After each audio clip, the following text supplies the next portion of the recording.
All right, we are getting very close to the end. Now, one of the things that makes the internet go round these days is video. YouTube is the second biggest search engine in the world, and it's only second to Google, who owns both of them.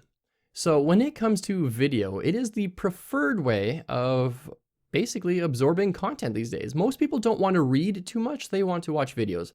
And a good case in point is you are watching me on this video.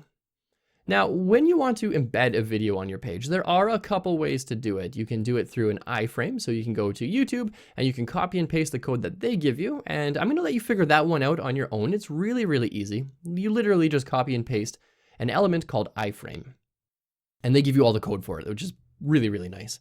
But the second way is an element, an HTML5 element called video. And it works the same with audio, which we're going to learn in the next lesson. But when it comes to video, we need to basically give it a URL.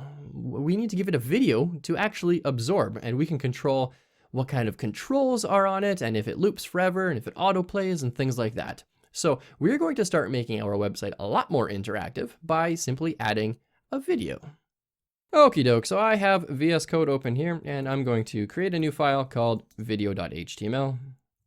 HTML5, hit tab a couple times, call this videos, and we have some stuff in our body we can add.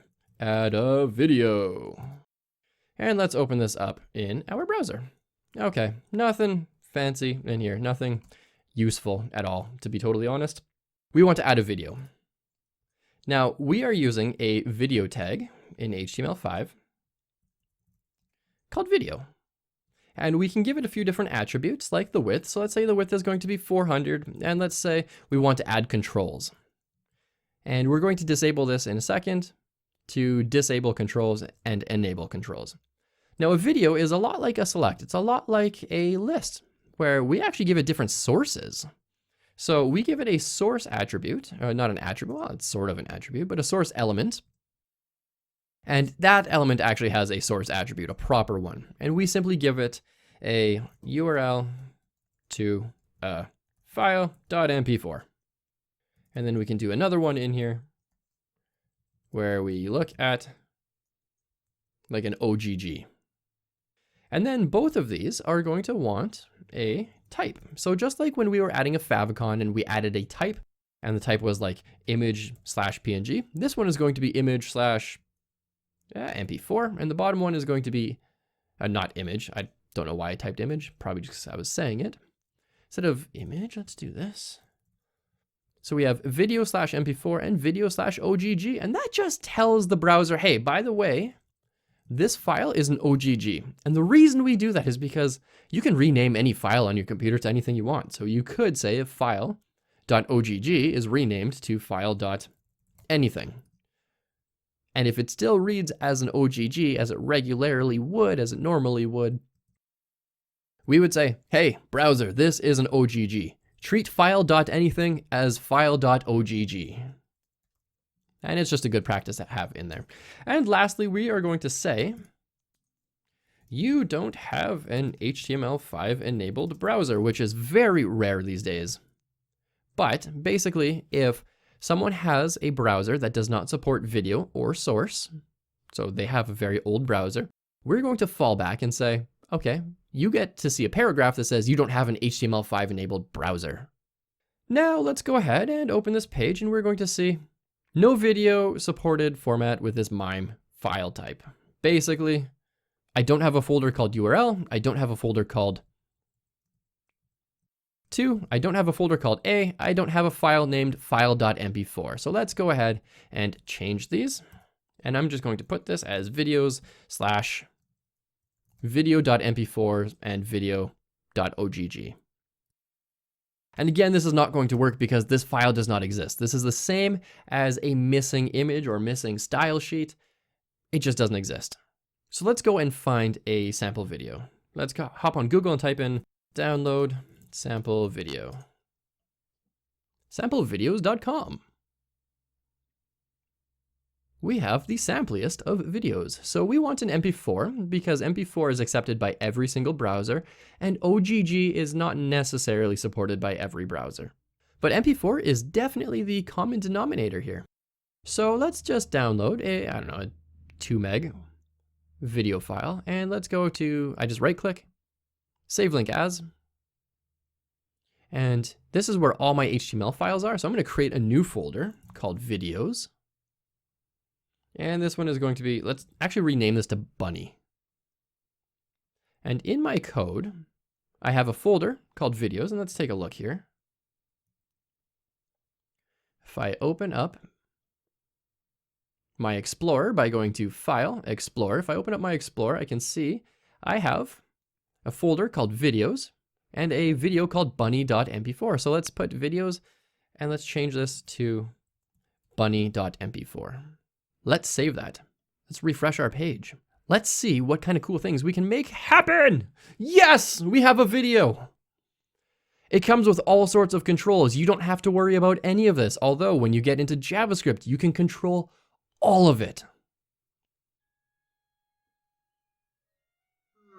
Look at that. It comes with full screen, which you can only see a part of because I have my recording area cropped. But yeah, there it is. We have a video just like that. Now it's going to go in order. It's going to say, I'm going to check for an MP4 first, but if there isn't an MP4, I'm going to look for an OGG. We don't have an OGG, so I'm just going to comment that out. And just like that, we have a video player. Now what happens if I said, this video should not have any controls? Okay, well, we can't play it. We got rid of the controls. There are none. What happens if we tell it to loop? So let's tell it to loop and let's send it to last second here. It loops. There you are. And it loops again. So at the end of the video, it just keeps playing over and over. So you can tell it to loop if you want. You can even give it a custom poster. Poster is equal to, well, we need some sort of image. So let's see what kind of images we have. We have images, testimage.jpg. So let's go images / test_image.jpg. Oh, look at that. That is the poster now. We can't see the first frame of the video. We can just see whatever image we told it to show. And this is just like when you're browsing on YouTube and you can see, before you watch any video, you can see like a thumbnail. That's basically what this is. And as soon as you hit play, it goes away. And lastly, we have one more in here called autoplay. And this one will work, sometimes it will not work. So let's do autoplay is equal to true. And this one is finicky. And it's because of, oops, I accidentally started that. And this one is finicky because of different browser implementations. So when video was first introduced into HTML5, everyone was able to autoplay videos, and it was nice. And then advertising came in and they had videos as well. And it was really annoying because all of a sudden you were listening to someone try to sell you something while you're trying to watch another video. Or if you're watching something on a phone, well, that's going to eat up all your data. And so a lot of browsers were like, no, no more. And so it flip-flops every couple of years. Safari is going to say no, then they're going to say yes. And then they're going to say no, and then they're going to say yes, you can autoplay, but without any sound. So let's give this a refresh and see if Firefox is going to autoplay for us. And it does not. And in all honesty, I'm okay with it not autoplaying. I don't want videos to waste people's bandwidth, and I don't want to have someone load up a web page and then all of a sudden, sort of in the background while maybe they're listening to music or watching a video, your user also hears, "And now for the latest on CNN." Because that is incredibly annoying. Although there are implementations to get around that. Generally speaking, your browser disables that by default these days. And again, that flip-flops every couple of years. So I just undid that, and I'm going to add muted as well. So let's go ahead and refresh. Oh, would you look at that? Autoplay works because it's muted.